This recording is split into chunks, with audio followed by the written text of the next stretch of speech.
Thank you very much for coming. We're here for the, what is this now, the 5th meeting of the year. We have a fantastic program lined up for the evening. We'll begin by introducing the Board of Governors and the Executive. If you can please stand when I call your name. Jacob Hub, Governor. Chris Crawley is not here with us tonight, but Governor. Selena Barrow, Governor. Peter Shawwood is also not here with us tonight, Governor. Joe Delaval, Governor. Now I understand that Joe, he got to spend some time in the hospital in emergency surgery on the weekend. He's doing fine, he's good. He's just not here tonight. If he was, he'd be smiling. Adrienne Matani, Secretary. Adam Moon, Treasurer. Aaron Dobson, President-elect.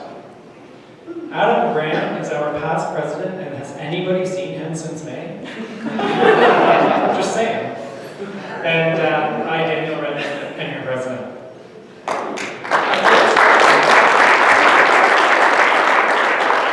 I would like to call upon Adrienne Matani to introduce the guests.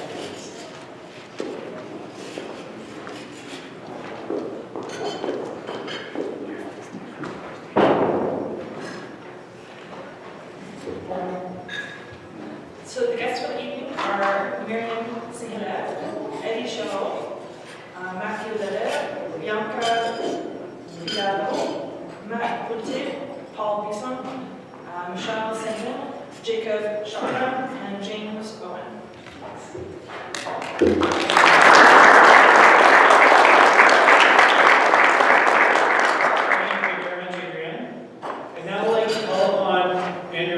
Michael to welcome the newcomers.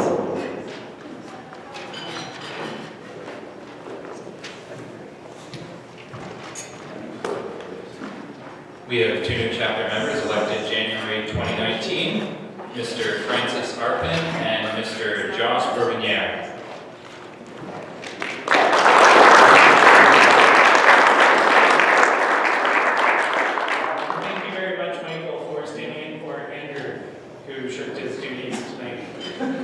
If I can call upon Aaron Dobson to talk about research promotion.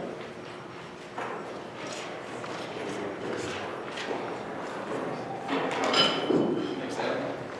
So tonight we're raffling off 2 tickets to the Ottawa Senator versus St. Louis Blues, donated by train. So there's 2 tickets plus parking pass, and Glenn assured me that food is included. So he's going to feed you for the night with egg rolls and sushi and chicken fingers and popcorn.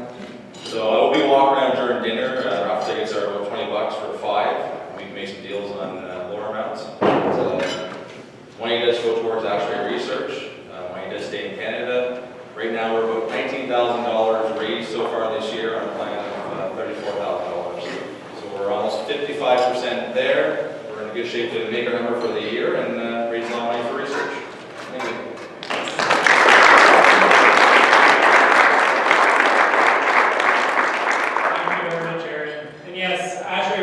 Something that touches each and every one of us in this room on a day-to-day basis.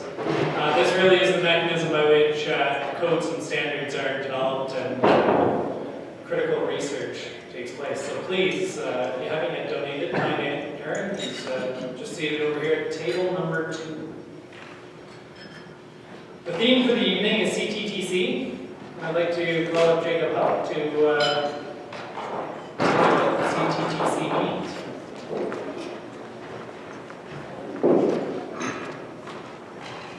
Good evening.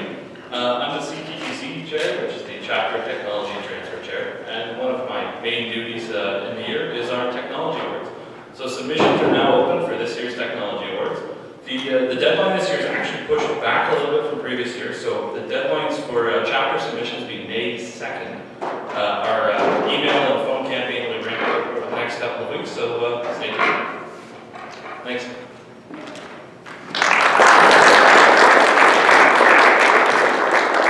Thank you very much, Jacob. And to all the people in the audience that work on projects, this is a great way to be recognized for your hard work, to show off to your clients the hard work that you put in to working on their projects, and just to celebrate the I'd like to call upon Elizabeth Primo to talk about an upcoming Yay event, and then also to, Yay? No? You get to talk about Yay. So Elizabeth may not have known about this. She's going to enlighten you about what she doesn't know about.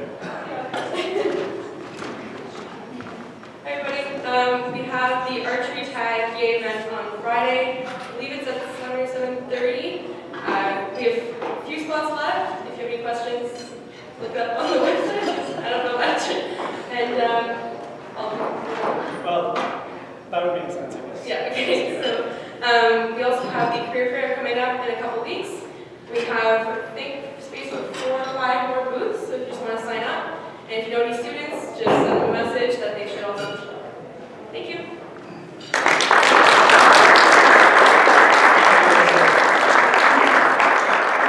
Thank you for stepping in for Joe and telling us about the upcoming Yay event. I'm glad you did it because you know more about it than I do. The career fair. So for those who don't know, it has been very well attended in the past few years. So well attended that we've actually run out of brochures and had to, at last minute's notice, start printing more and more. So it's an awesome opportunity to get your company, get your brand in front of a number of students from the local universities and colleges. We also have an upcoming ASHRAE curling bonspiel. Now that's on March the 8th. The registration is up on the website. I know it is pretty close to full if it isn't already full, but if you are interested, please do check the website. And then finally, I'd like to call upon Adam Moons to talk about an upcoming seminar, which I think is going to be of interest to everybody here. Thanks, Dan. Yeah, so there's a seminar that's going to be coming up. It's going to be hosted at the master group in our boardroom. The seminar is on the 13th of March, and it focuses on professional development. So soft skills, customer relations, optimization of skills. This is the direction that Ralph Keeson is going to be heading. Ralph has 30 years of experience in a myriad of construction forums. He's presented to a number of the people here for our Yay, our youth leadership weekends.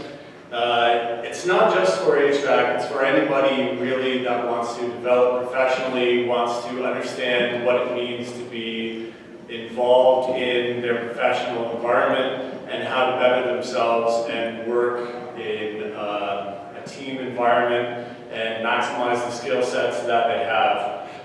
Whether you're an architect or electrician or in controls or sales or commissioning, everybody can take advantage of this. So it's not limited just to ASHRAE, and so I'd ask that if you don't already have somebody from your company sponsored and engaged in it, feel free to reach out to all the people that you work with and let them know that this is a great opportunity for young people and sort of middle of the road, and even people who are seasoned. There are a lot of things that Ralph brings to the table in terms of his wealth of experience and the direction that he takes his seminars.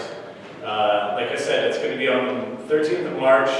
25 Northside Road is where the master office is. It's from 9 a.m. to 4 p.m. Registration is at 8:30. Breakfast and lunch are included. $300 is the fee for ASHRAE members, $350 for non-members, and registration will be closing on March the 6th. If you have any questions at all, feel free to reach out to myself or anybody on the team, and the information is on the website. So please feel free to engage anybody that you know in the construction community that might be able to take advantage of this. I know we already have a number of engineers, contractors, and salespeople across the board that are registered. So the more that we can get out, the better off that we are, and it's a very valuable opportunity.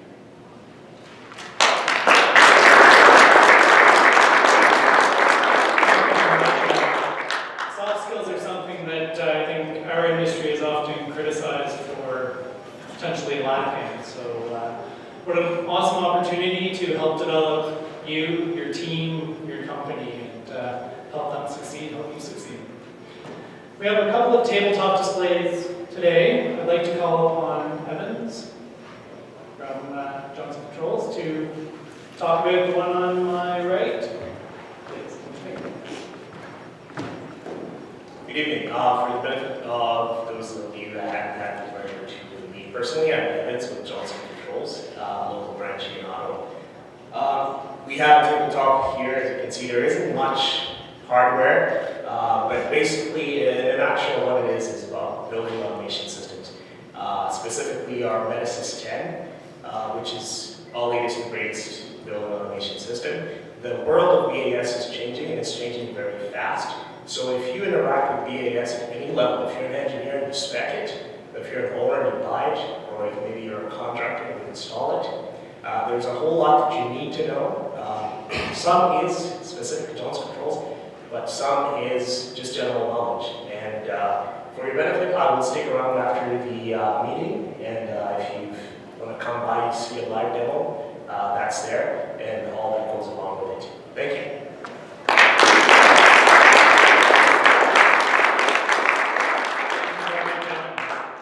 I would now like to call upon Andrew Duma from Total HVAC to talk about his tabletop.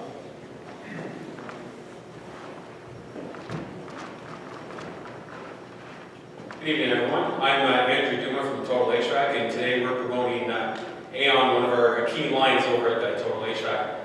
In the past 25 years plus, AON has tried to raise the bar with sustainable and energy-efficient HVAC equipment, specializing at first in rooftop units, especially their packaged energy recovery solutions, which I think many of you would be familiar with.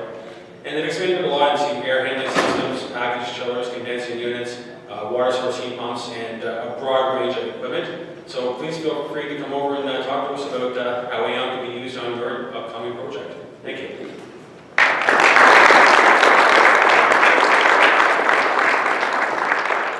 Thank you very much, Andrew. Now, this evening, we do have a buffet-style setup, and to avoid mass confusion and just everybody rushing to the back of the room, I'm going to let Sandy actually call out the tables. So. To continue on with our evening, just before Spencer comes up, I'm going to call Aaron Dobson up to the recent promotion battle. And actually, Spencer, maybe I will actually get you to come up so you can draw the ticket for us.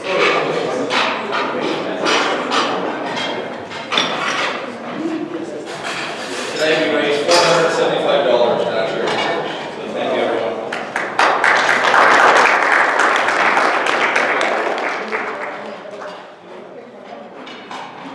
Victory Company Go 8422593.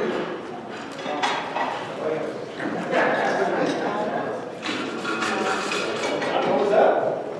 8422593. You meant 783. 593.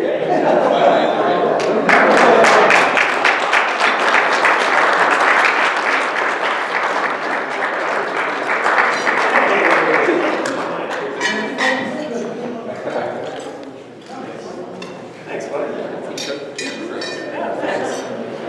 Thank you very much to everybody who donated to the RP campaign. Congratulations, Adam. And thank you very much, Mr. Glenn Jones, for donating these tickets. So our speaker this evening is Mr. Spencer Fuller.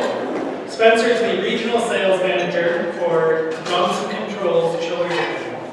He graduated from the Virginia Military Institute with a degree in Mechanical Engineering in 2012 and has been with Johnson Controls for 7 years. Half of his tenure has been part of the chiller product management team, where he managed the YMC square magnetic bearing centrifugal chiller globally. The other half of his tenure has been with the chiller RSM team, covering North America. The team is responsible for ensuring that the JCI chiller portfolio, both water and air-cooled chillers, meet current and future customer requirements. The program this evening is Refrigerant Review. Spencer will review the latest advancements in the refrigerant world, and the presentation will discuss the past, present world of refrigerants, their legislation, and the future changes that are coming to the refrigeration market. The delivery will focus on the chiller industry and the impacts refrigerants play throughout chiller operation. Spencer, I know earlier you said you didn't want the microphone. Do you... Yeah, I don't know, can everyone hear me? Oh, I think so everybody, please join me in welcoming Spencer.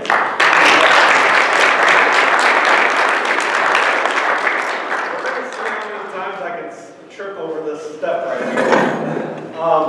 The easiest way to phrase my job is I'm a subject matter expert on chillers, so I travel all around Canada, the Midwest of the United States talking chillers. Laying out systems, different applications, anything related to a chiller. We're all about improving our system efficiency these days. We're coming into a world where we're dealing with magnet-bearing technology, removing free cooling from buildings, high-level advancements, especially like data centers, co-ops, all doing weird system applications these days. So it's all about improving efficiency. But in our world, we of course have this nifty topic about refrigerants. They are part of our world, chemicals and properties and things like that. I'm a mechanical engineer, so I guess show of hands in the room, where are my contractors? I got a few. Engineers, like mechanical engineers or MEP firms, consulting engineers. All right, oh, end users, owners, and then everyone else. Yeah. All right. By all means, ask questions. I'm trying to make this as entertaining as possible. I am from Texas, so I will say y'all quite a bit. And on the rare occasion, I will plural y'all. But by all means, ask questions. As we said, we're going to talk about the past, the present, and kind of outlook on the future, what's available, and go from there. Sound good? Okay. Excellent. So, nice meeting you. Real question, show of hands. Is 134A, our key refrigerant choice for most chillers, going away? Does it have a phase out? Show of hands, who says yes? Don't be shy. Don't be shy. People. I'll say this is a big misconception in the industry. The key answer to this is all about refrigerant. Is 134A phasing out? No. Now, are there current legislation saying, hey, new equipment, I can't use it? There are. But is there a true phase out, meaning that refrigerant will never be made again? No, there is not. So this is not on the banned list, like an R11 or R12. Oh, by the way, where are my chiller people? Anyone deal with chillers? Love chillers? I'm a chiller dork, so believe it or not, at home I have a 3D printer. I print 3D model chillers. They're awesome. All right. So I'll come back to this. We'll table this one. But really, as an industry, as we're building new different style chillers, looking at technology, just looking at system safety of our buildings, we have to keep in mind some key traits when we're looking at shifting off refrigerants, because chillers, we generally don't shift refrigerants every year. Right? There's not like a 2009 model and a 2010. Right? We build a platform for an extended period of time because it's a big capital investment. So when we're thinking about chillers, we think about efficiency. All about improving efficiency, right? I remember older buildings, I hear stories. You know how our chillers worked back then? On. That was it. They made cold water and we got nice cool air in here. It was on. Now we have full load efficiency, part load efficiency. We have, improving efficiency with magnet-bearing technology. So all these greatest advancements, right? So all about our next step for refrigerant is going to help us improve efficiency. What about the environment? A lot of these are driven off environmental standards, like Europe. A lot of F-gas regulations, a lot of customers that want to be green. Right? Who's heard of that? Everyone, right? LED light bulbs, that's why I put them in my house. I want to save all the kilowatts I can, or watts in that case. Safety, big one in any industry, right? Safety. We're not just talking chiller safety, but even building code safety. Is it reliable? A centrifugal chiller, who knows the life expectancy on today's centrifugal chillers? Throw out a number. 25. 25. Exactly. 25, 30 years. Some cases 50 years. So you got to make sure they're reliable. Is it available? Especially in the refrigerant world. In some cases, I can only fill up a glass full of refrigerant. That's how much is available. Some of these new chemicals are what they are. They're new. Mass quantities poses a big issue. All right, so now I got to bring up the polling question. Who's ever seen like a 500-ton, 1,000-ton? Who's seen a big centrifugal chiller? They have hundreds, sometimes thousands of pounds of a fluid inside our beautiful chillers. So, availability as well as affordability. Some of our key refrigerants we use in our industry, they're mass produced so we can get the cost down. I don't want to be going in at a $50 per pound refrigerant. We all would feel that impact, our owners, our engineers, because no one would want to buy it. So all these key principles we have to keep into account when we're talking about chiller design, system design, refrigerant choices. Okay? Keep that in the back of your mind. Awesome stuff, right? Now, where we were the past. So here's kind of a brief timeline. So back in 1930s, started using CFCs. R11, R12, great refrigerants. I wish I kind of had R11, R12 around, because they were great refrigerants. Anyone know why they went away? Ozone depletion potential, an ODP.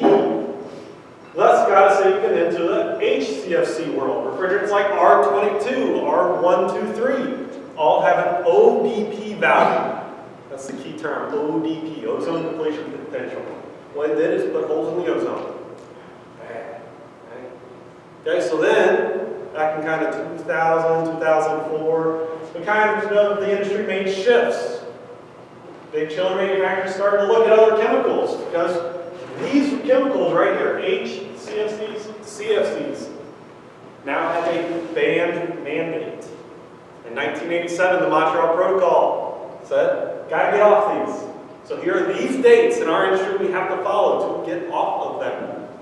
Key dates like 2020, right around the corner, 2030. Those two key dates, I'll show you what they are here in a bit. But they said, no more of these, we gotta be more green. I said, all right. So industry made shifts to HCFCs. I know a lot of acronyms, numbers, but HCFCs. So refrigerants like 410A, R134A, very common refrigerants in our industry. Whether I'm dealing with a scroll chiller, screw chiller, centrifugal chillers, those are kind of our key refrigerant choices in our industry. But now we're coming into a world where ODP isn't enough. Because all the refrigerants that we're dealing with, all the chillers have ODP of 0 on the refrigerants, for the most part. So where do we go? We go to lower GWP value refrigerants. Low GWP, that is now the buzzword. Global warming potential. Now, I'm not here to stand up and debate global warming. That's a whole other can of worms. Right. But we are making shifts to lower GWP refrigerants, so they could be an HFC or an HFO. We're not chemical properties and whatnot. We're just making shifts to different refrigerants. Now I'm going to stand up here and talk about chillers, because I'm a chiller dork. But every industry is kind of revolving around refrigerants these days, whether it's foam blowing. Think about your door panels on your refrigerator. Okay. Think about your car, automotive, they're making shifts. Think about commercial refrigeration, your home units, your rooftop units, VRF. A lot of different shifts going on. That's why there's a big turmoil around refrigerants and the confusing story about numbers and acronyms and oof. Trying to make it easy for you. So that's why I'm here. So, there is no ban on any of these refrigerants here. Not in the near future, no legislation drafted up. Montreal Protocol was what mandated ODP value. Now, this is what made it great back in the old days. I know I look like I'm 12. It's okay. I got some gray hair now. But ODP addressed ozone depletion potential of a refrigerant because it was understood. We could see the science behind it because there's a hole in the ozone. We gotta fix it. No one likes sunburned penguins, so we gotta fix it. Right? So it was very globally understood. There was no changing it. I think it was well over 150 countries got in a room like this and said that ODP values can't happen anymore. So it was very understood. Now, in today's world, we're going to this GWP world. It's a little less understood. Very diverse, too. We got Asia doing their thing. We got the Middle East doing their thing. We got Europe with the F-gas regulations. Japan's doing their thing. Here in Canada, we're doing our thing. North America's doing something else. It's not very globally unified in a sense. We're all kind of taking different routes to handle this, to try and address global warming. Now, where I go is, do chillers leak? Ideally. Do chillers leak? No. It's a sealed system. They ideally should never leak. I understand things happen, and no one's going to stand up here and say, I'm going to sell you a chiller that leaks. Chillers don't leak from a manufacturing standpoint. You realize that. So, why would it ever impact global warming or global if it never leaks? That's where we get to. The indirect impact, or excuse me, the direct impact of what the chiller releases is very minimal. Okay? So this is where we live, a little more confusing. Now, when I look at all these greenhouse gases in the world, because that's the big stink of things, right? Got a joke for you there on 1 second. But look at global warming, right? CO2. Yeah. What else makes up greenhouse gases? HFCs. Not just chillers. This is a big picture now. Everything that uses a refrigerant. HFCs.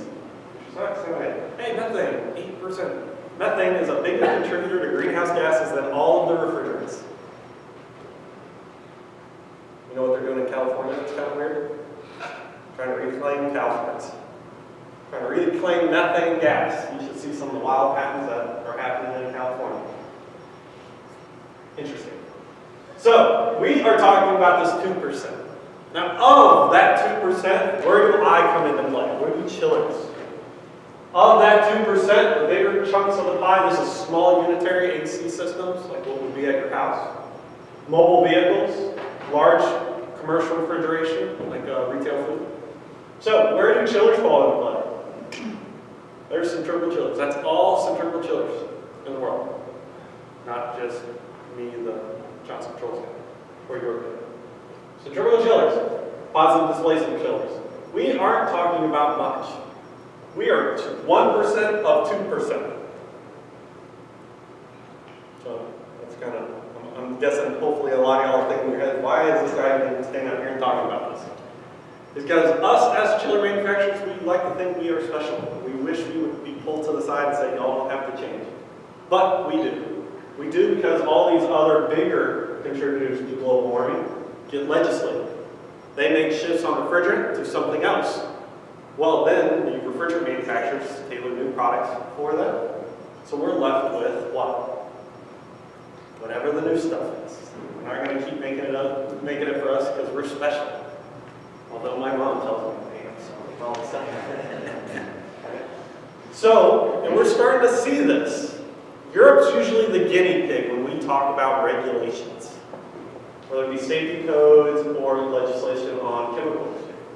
So they have enacted this F-gas regulation where they are talking about phasing down, not out. It's a key difference. We'll lingo for us. Phasing down the consumption, meaning if I have this bucket of refrigerant, we have to consume less and less of it as time goes on. Not phasing out. So what they did, they're addressing those three big pieces of the pie. Cars. Cars are actually going to a new chemical, except Mercedes. Mercedes is actually a little CO2. 1, 2, 3, 4 YF. More lingo for us. Don't worry about it. Okay? They're addressing commercial refrigeration.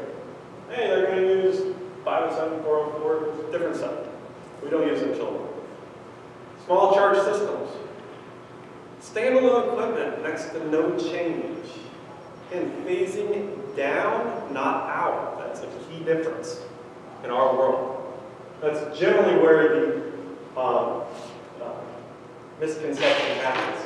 Chillers don't change very fast. It takes a lot of money to do it. Right? I didn't see anyone standing at the chiller store year after year looking for a new chiller. That's just me. Okay? So this is what Europe's doing. They're phasing down consumption, not phasing out. Now let's talk our business hats for a moment. So if I were to look at the three different segments that we kind of classify refrigerant as, high pressure. When I talk high pressure, I'm talking 410A. Anything that would utilize a scroll compressor. What's at your house? What is on the top of Walmart? It's packaged commercial refrigeration, or excuse me, the rooftops. Medium pressure, 134A. R134A, that's medium pressure. And then low pressure, refrigerants like 123. If I look at who buys them, this is the percentage of each sector on who buys them. So, high pressure systems, commercial refrigeration. Here's HVAC. This is all HVAC. Anything that uses 410. Well, a little EV solar. Right? Medium pressure, mobile ACs. Right? Here's HVAC. Okay. Not really a fault. Low pressure, foam blowing, big industry. Here's HVAC. Okay. We are not the big consumers of refrigerants. We are not the big consumers to global warming GWP values. Okay. It's all these other issues. Because guess what? When I foam blow, what I'm talking about is I take a door panel. I'm going to inject this foam with a gas.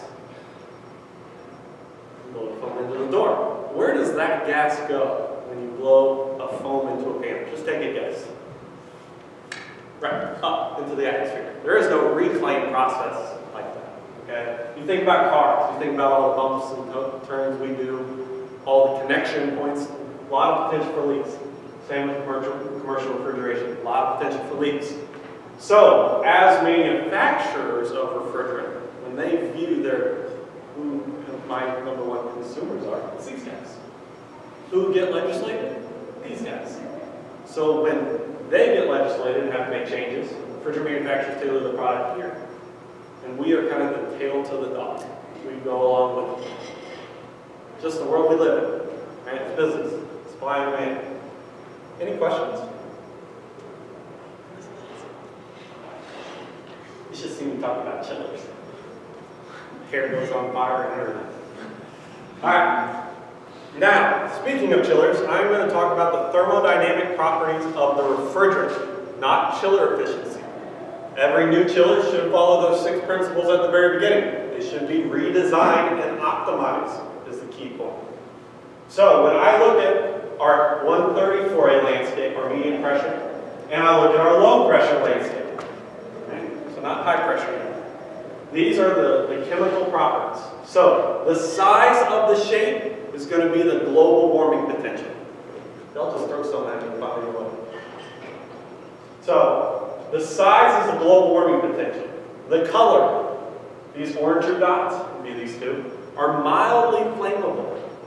Okay? Blue is not. Circles are an A1 refrigerant, so it's low toxicity, where the triangle is B1 classification, higher toxicity. So if I look at 134A, the x-axis, I'm going to baseline 134A that way. I'm going to baseline the x-axis as capacity. I'm over here, I'm gaining capacity for the same molecule. Going to the right, I'm lowering the capacity output I can get based off the density. Efficiency on the y-axis, higher is better, lower is worse. So, if I'm here, where do I want to go? Up and to the right, absolutely. There isn't one. Dang. So what do we have to do? Well, we have to evaluate what's out there. And 513A is a very good candidate for that. And I'd say a lot of chiller manufacturers have identified 513A as a suitable replacement. As far as this chemical is concerned, it is a lower GWP value. That would be very important here in a little bit.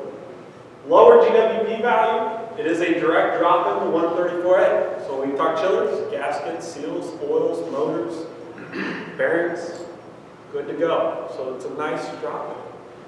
Theoretically, you should see a little bit hit on performance, but no change in capacity, which is great. Right? Nobody wants to be sweating in here because they had to replace them. Guess what this is made of?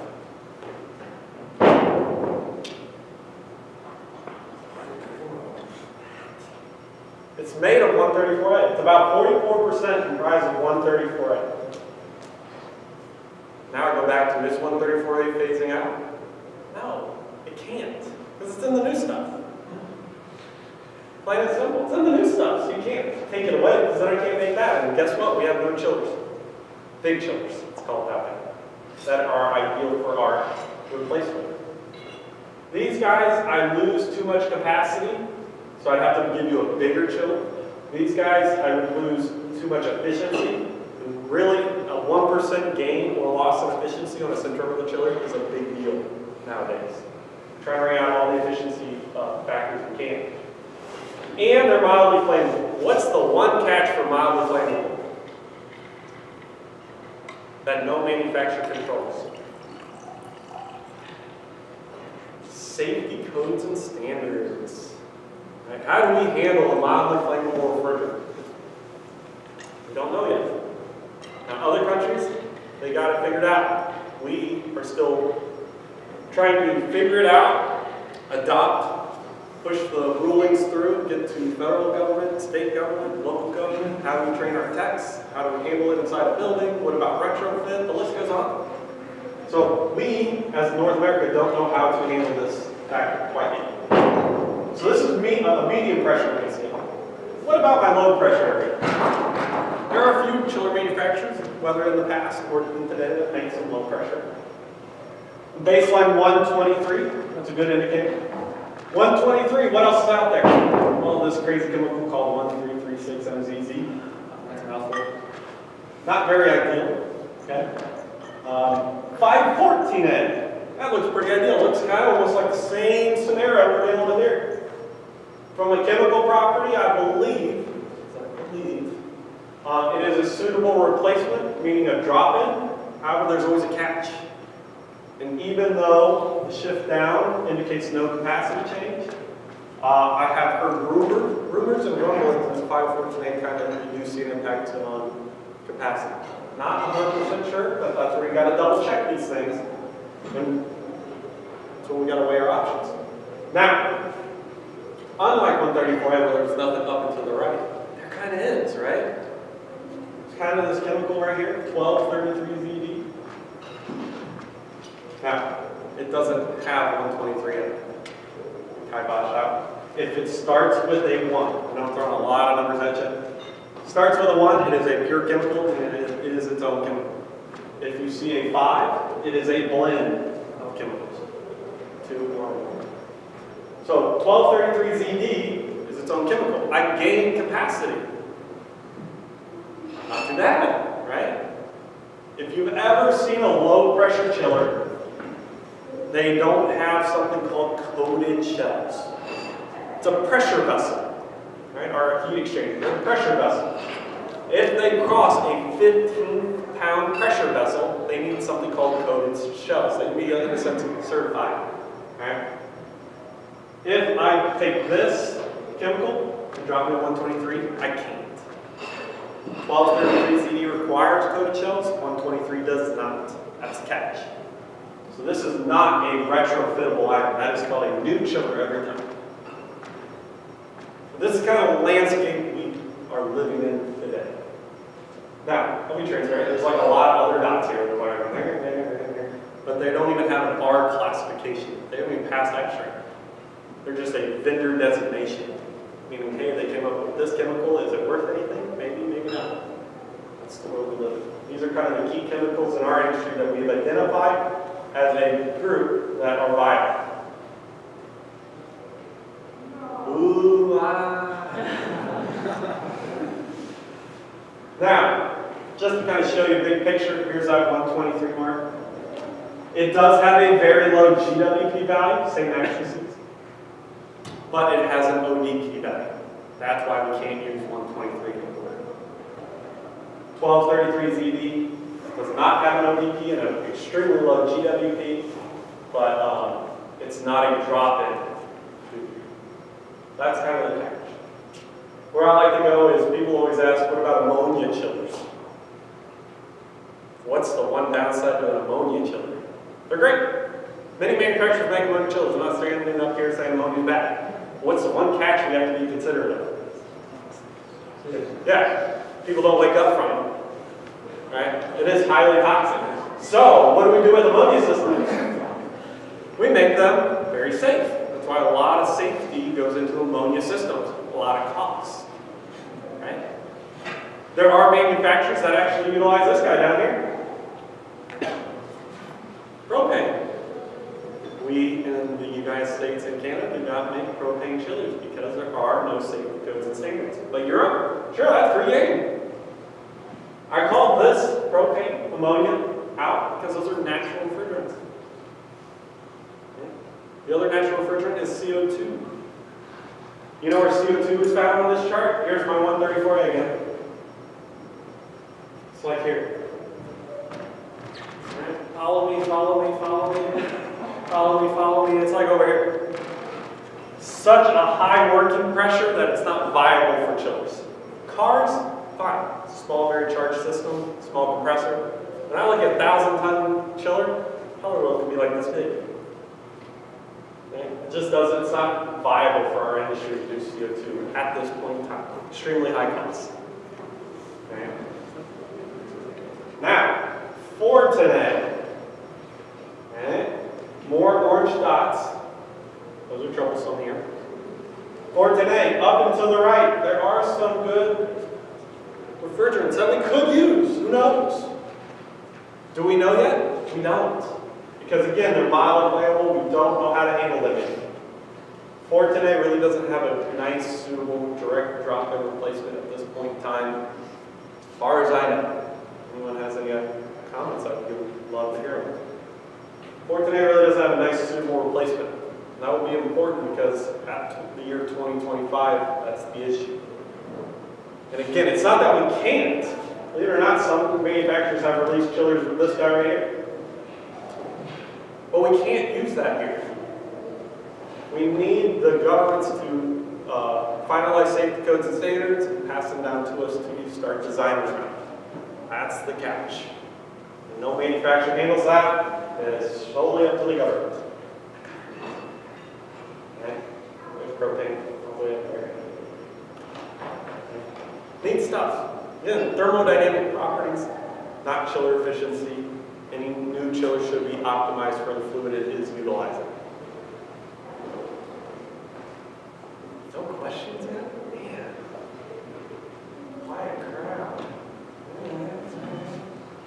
Now, I was talking mildly flammable, so us as ASHRAE, we have some nice classifications. A1, B1 is typically what chillers have always lived in for the commercial one. A1, low toxicity, no flame mitigation. And B1, higher toxicity, no flame mitigation. What ASHRAE has since then done, excuse my language, is difficult to ignite sustain. I call them mildly flammable refrigerants as a common term in the industry. A2L refrigerants is another term in the industry. It means they're difficult to ignite and sustain. The simple story is, I light it, it will stay lit. If I remove my heat source, it will smolder out. What's next to our chillers in the mechanical room sometimes? Boilers, hey, there's a heat source.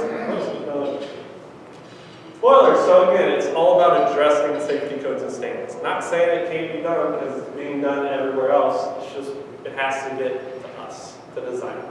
That's what we'll wait for. Okay. Cost.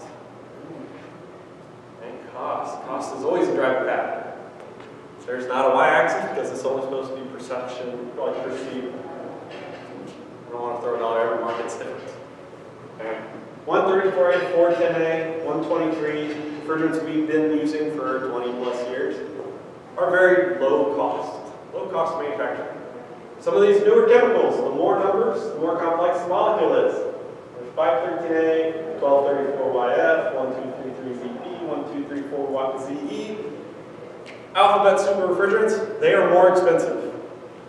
Refrigerant manufacturers come up with a new chemical, they patent it, they're the only ones that can make it, thus they want some fair, like any business. So just keep in mind, any new refrigerant are a little more cost from the refrigerant itself. I'm not saying the chiller is more efficient, I'm just saying the chemical itself is going to be more expensive. So the days of living with like a $5 per pound refrigerant may be in our rearview mirror. The next thing I'd like to talk about is direct and indirect. I don't know, off towards my.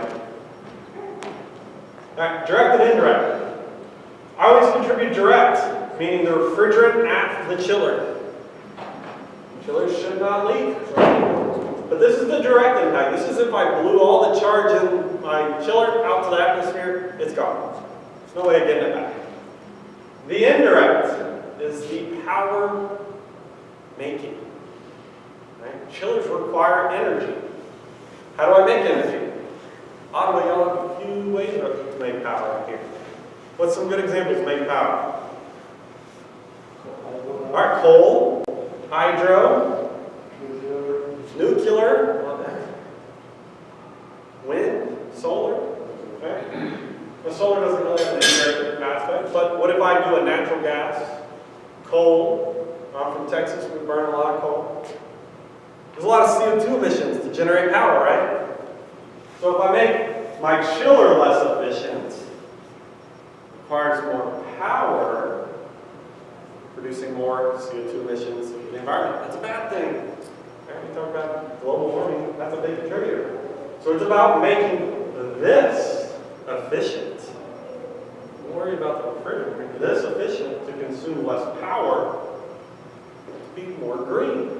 That's where we go. Make sense?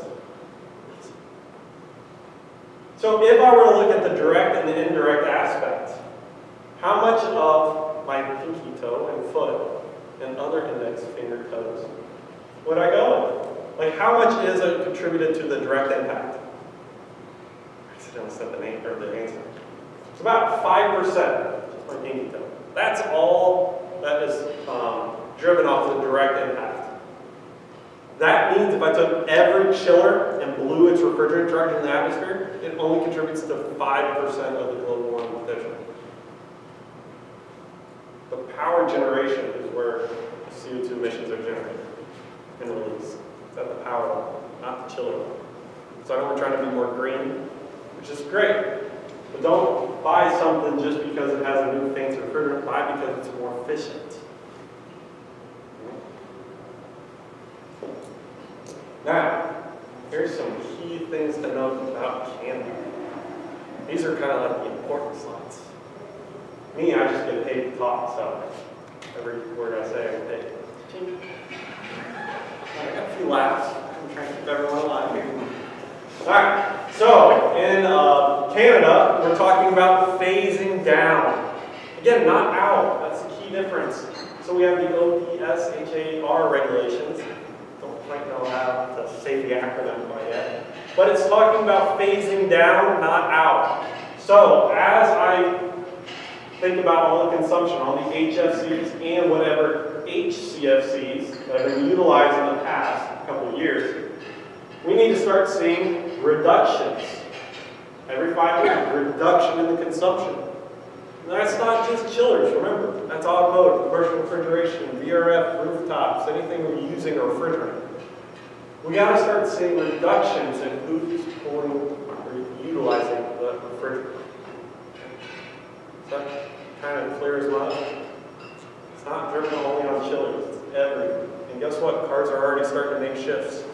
This is why I'm not too worried about phasing down, because other industries already shifted off. And you saw the big chunk of the pie is automotive, commercial refrigeration, small charge systems, not chillers. Of chillers, here's the good regulation number that we have to keep in mind. Now, as you can see, this comes for Canada. Mobile refrigeration systems, condensing units, centralized refrigeration systems, standalone equipment, low temperature, standalone equipment, medium temperature. Everyone kind of has their own date and GWP value they have to follow. Remember, GWP is the global warming potential of the fluid itself. So me, as the chiller door, I have to pay attention to this value right here. I have to make sure I have 750 GWP or less on new equipment as of January 1st, 2025. So let's just call that 5 years and some change. Right? I have to be concerned about this.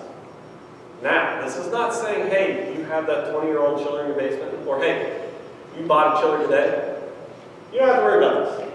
This does not pertain to you. This is only new equipment I and the other manufacturers create has to make sure I have a GWP value of 750 or less. Remember that nice nifty chemical called 513A? It was made of 134A. 513A gets to pass this. I believe it has a GWP value of around 630.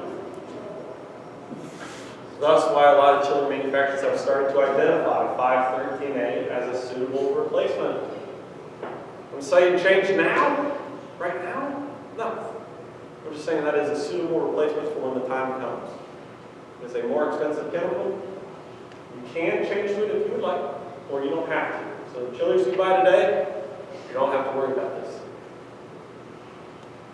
Who does not understand? Come on, y'all can't do that quiet. It's good no one raised their hand, but man, I'm just going to fly through this presentation and we're all going to get out of here. Right? So, again, going back to key dates, and I believe I'm going to give this presentation to someone to distribute. Is that fair?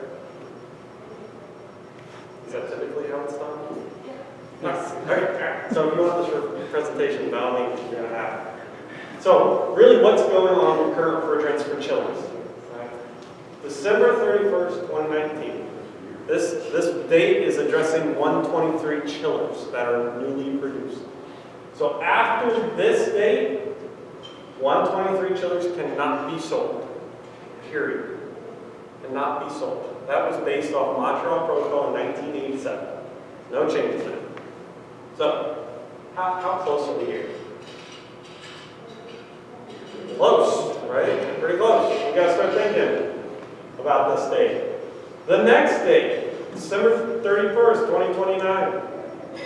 10 years later. Okay, so call it 10 years from now. We have to worry about new 123. It will no longer be created or imported. That is a true phase out of a refrigerant. Remember the Montreal Protocol was addressing this type of refrigerant because it had an OD key value. We had to get off these ozone depletion potentials.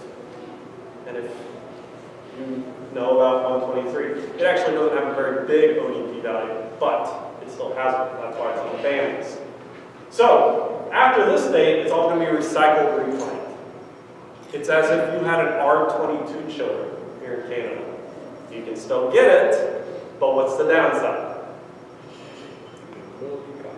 Low cost. Anyone know the cost? I know it's expensive. I just wanted to hear if anyone had a local number. $20 a pound. Is that how much? Is that what you're telling me or asking me? Oh, it's not that high. Eddie, do you know the refrigerant cost? I'm thinking like 30 bucks, maybe. I'd have to look. But it gets more expensive. And you think, if you had 3,000 pounds, 6,000 pounds of refrigerant, that's a big cost if it ever leaks. So these dates for Montreal Protocol, set in stone.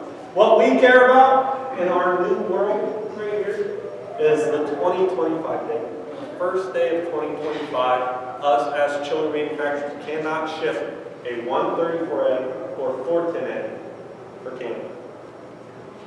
We have to have a GWP value less than 750 for chillers after this date. Now, 134A, not too concerned. It's the 410A where I'm uncertain. I don't know what the next one is. A lot of different choices out there. Some are, hey, we can manage this. But again, it gets back to safety codes and standards. No chiller manufacturer makes those decisions. Okay? It's a little more unknown for the 410A. The last one's the Kingali Amendment. This got tagged on to the Montreal Protocol a few years back. This is very much like what we saw on the previous slide about phasing down, not out. And you think about the consumption here, and it's going to gradually reduce the consumption of HFC refrigerants. So again, another legislation in our world where we have to worry about consumption, but not phasing out. And again, automotive has already shifted some manufacturers, so it'll be big jumps with automotive shifting. Again, not something I want to be concerned about, something I just want to make you aware of. Yes, sir? How are they going to regulate that? How are they going to what? Regulate that. Like to make sure that we actually reduce it by 10% rather than another 20. That one's someone else's problem. I just know as us chiller manufacturers, as we ship from Clinton to Canada, the nameplate has the refrigerant, and that's how we're going to get regulated. You don't know that piece of the pie. But yeah, I'm kind of with it. But I'm not too concerned here because again, we have that 2024 date, so any date after that is really going to be for us. As the chiller industry, I'll call it. Now, to kind of solidify these Montreal Protocol claims, or not claims, ruling, we're starting to see that in today's world from a chiller, or excuse me, refrigerant manufacturer. Okay. Good? Picture? Anyone else? Picture? Good slide. Kind of sums it up. Kim Morris, huge refrigerant manufacturer, right? There's one right down the street, I believe. Eddie, where was the location? It was in Maitland. It was where? It was in Maitland. Maitland? Maitland. With a B? And Maitland. All right. 123, they have deemed uneconomical. They ceased production at the end of October of last year. They said it doesn't make sense for us anymore. So, diminishing volume demand of 123, no longer produce the product cost effectively. So we're starting to see these shifts before the legislation even hits its timing. So at this point, again, not saying you can't get 123. Many manufacturers have made 123 chillers in the past. Doesn't mean you can't get it, but supply and demand dictates, if my supply diminishes, where's my cost going? So, just seeing this real life, that this is what's changing in our industry. What else? Yes, sir? In an earlier slide, it seems as though there was a difference in adoption between developing and developed countries. Yes. And I guess from a global chiller perspective, it's either an incentive or a disincentive. What are you seeing happening to chiller global sales between those two strategies? Yeah, with every kind of region, I'll call it, doing something different. Like Europe will give credits, almost like CO2 credits, I think is what they call them. They'll give you credits not to use something that has a higher GWP. So they're almost giving you like a tax incentive to get off. All right. China, it doesn't really care. They're still using like R12. There was one guy that was still making like R11 or R12 manufacturing, and they're not even allowed to. Anyone see that? Yeah, I don't like the chiller. Steel. Europe's probably the most aggressive. From what I've seen, even if you're a European-based company here in Canada or the States, they will follow the European code from a refrigerant choice. That's what some manufacturers or some customers are doing. But it's very spotty. Europe, again, F-gas. Japan's doing something a little more aggressive in a sense. China's not. The Middle East, they're kind of following suit with the United States. And I would say as of a couple years ago, Canada was following suit with the U.S. until a year or two ago. And they kept this rule. This in the United States is getting appealed. So it's so diverse around globally that it's hard to centralize on what's next when it comes to refrigerants. So I was talking developed versus developing. Yeah.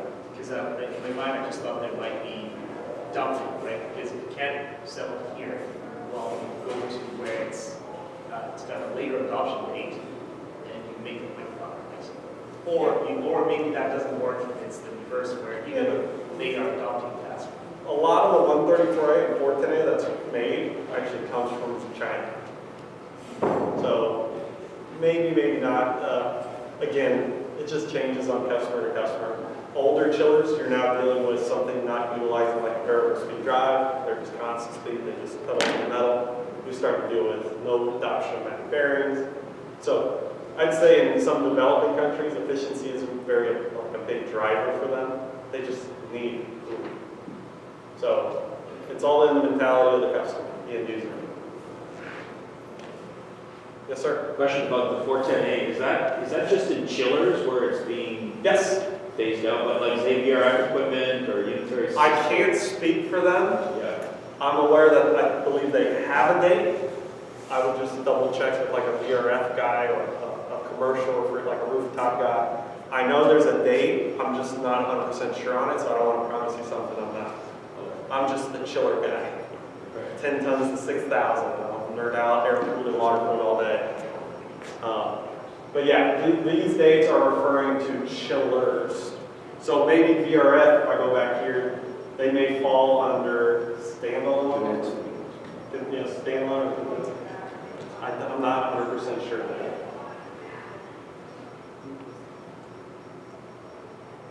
So I hope everyone's not getting like scared. This isn't about being scared. Most chiller manufacturers have this under control, right? This is our business. We want to make sure you're good to go with your 25, 30-year investment. We know of these rules. We have in place certain choices that each manufacturer makes, except for the 410A. It's a little more unknown right now, but for the most part, we're kind of good to go. So, but the key question is 134A phasing out? No, it's not. It's a good stuff. Phasing down? It's possible, yes, with this date. Not out. I'd say every chiller manufacturer has a 134A chiller. Questions? Concerns? Is it enjoyable? Yes, sir? So between now and 2025, would you say that the best refrigerant would be R134A? No, I would not. Again, I go back to what do we care about? What as us as customers are driving our decision? So in terms of efficiency and capacity, 134A, right? Not necessarily. There is no clear-cut answer. It comes back to what, as an end user, do they care about? And I'll open this up to the room. What do we typically care about in the engineering world, contracting world, owner world? Do we really care about what's in the chiller? Or what the efficiency level is? How much money am I going to save on the utility? What's my first cost? What's my space? What's my sound? Where am I putting it? What's the life expectancy? I'd say refrigerant choice is generally lower on the list. Is that fair? Talking about end users or even anyone else in there. Yeah. So best refrigerant depends on the industry, depends on the application, depends how I'm using my chiller, what's the cost of my utility. If you go to Hawaii, it's 35 cents per kilowatt hour. So for alternative chiller refrigerants, what would you say you've seen the most of as the next best refrigerant? Like apart from 134A and 410. Okay, so I take those to the side. Would it be 514A? No, I would go either 513, but again, I would go back to 134A. Or 1233 is starting to become a very popular refrigerant choice because it's again about boosting efficiency.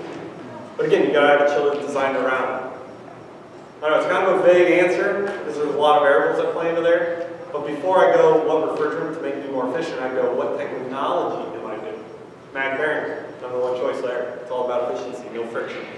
All right, let's take a system approach. If I'm what I call a kilowatt chaser, I want to enact things of higher chilled water temp. Every 1 degree hotter in chilled water temp, I go 44 to 45. I save 3% energy on my chiller for the next 30 years. All right, let's enact series counterflow. I save 6 to 8% energy by 2 chillers working together. All right. There's a lot of other things. If efficiency is my driver, refrigerant is not generally what I'm looking at. It's the technology and what I can get and how I operate. Wild stuff. So we start thinking about bin analysis. Let's do life cycle approach. Let's look at every hour of the year, 8,760 hour analysis. That's efficiency. That's how we chase every kilowatt and make our system more efficient. Refrigerant's kind of the byproduct. Do we need it? We're not byproducts. kind of something we need. So, how's that answer? That's good, yeah, thanks. All right, cool. Anyone else, questions? Yes, sir? Yeah, what about the blends of refrigerant? Like, Blends. yeah, it's like, some of those are blends, right? They are. I'm really going to back over. Blends. We'll go here. So let's go. All right, we're going to mix. Let's go here. Blends. So when we talk blends, well, first off, we talk about refrigerants that start with a 1. They're pure chemical. It means if it leaks, that chemical leaks. So I just fill it up, right? Then there's like 2 different style of blends. Azeotropic and xenotropic, I believe is real. Numbers that start with 5s are blends. But they don't separate. Right? There's 2 chemicals, call it.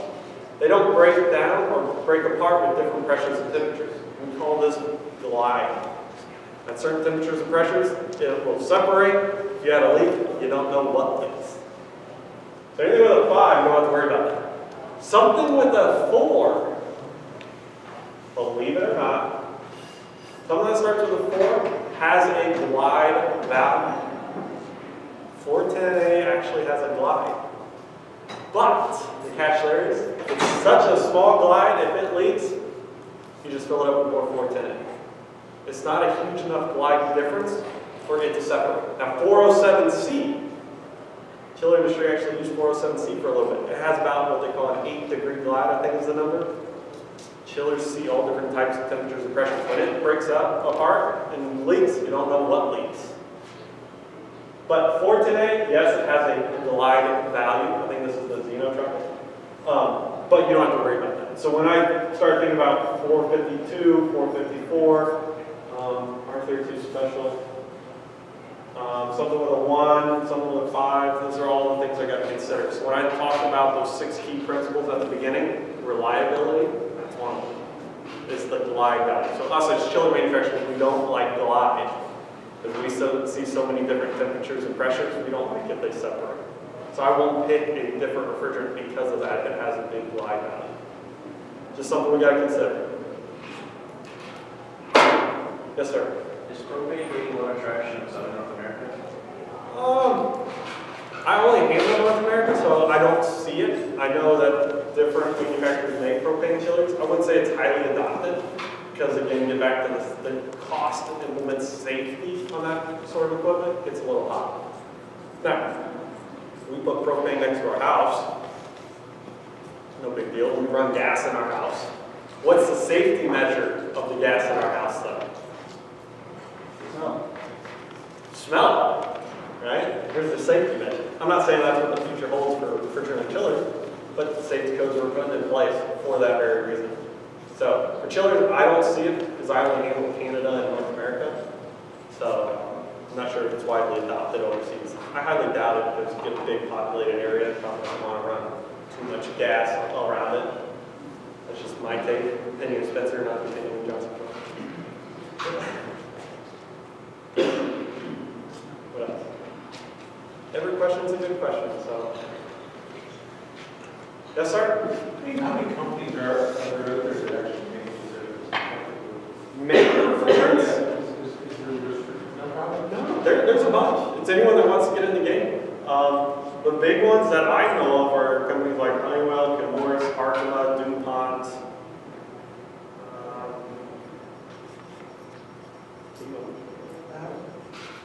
Yeah, there's a bunch of them. It just, some only make refrigerants that don't have patents anymore. They just make the chemical themselves. Some make these new different like blends or new chemicals and they'll patent them. So there may be 1 or 2 or 3 companies that are only allowed to make it. So it's ever changing. It's just an investment, who wants to get in the game.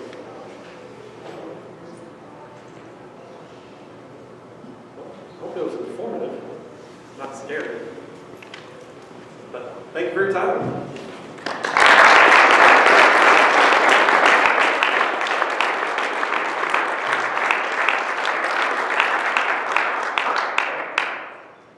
Any last questions before we get Spencer to come back up here?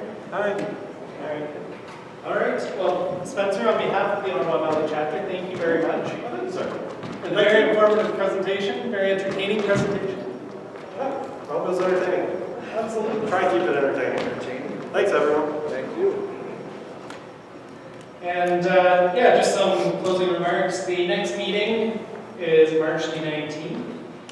We have a very busy month ahead between now and the next meeting, a number of ASHRAE events and some other events in our industry. Elizabeth had mentioned the EA event on February the 22nd.